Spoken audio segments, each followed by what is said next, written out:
خون دل دے کر نکھاریں گے روح بھر کے گلاب، خون دل دے کر نکھاریں گے روح بھر کے گلاب، ہم نے گلشن کے تحفظ کی قسم کھائی ہے۔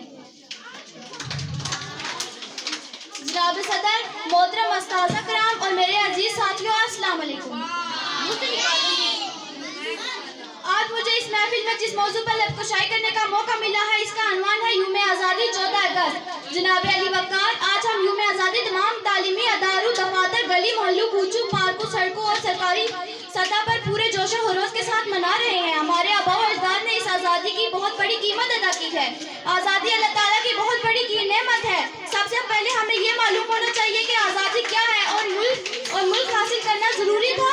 ملی نہیں ہے ہمیں عرض پاک تحفے میں، ملی نہیں ہے ہمیں عرض پاک تحفے میں، جو لاکھوں دیپ بجھے ہیں تو یہ چراغ جلا۔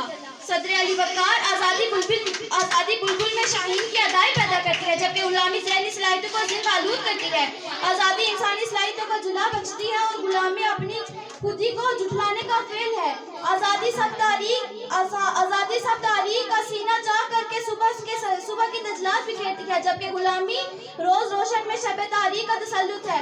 آزادی اپنے افکار اور نظریات کی اشاعت کا نام ہے اور غلامی اپنے نظریات و افکار کا جنازہ اپنے کندھوں پر اٹھانے کے مترادف ہے۔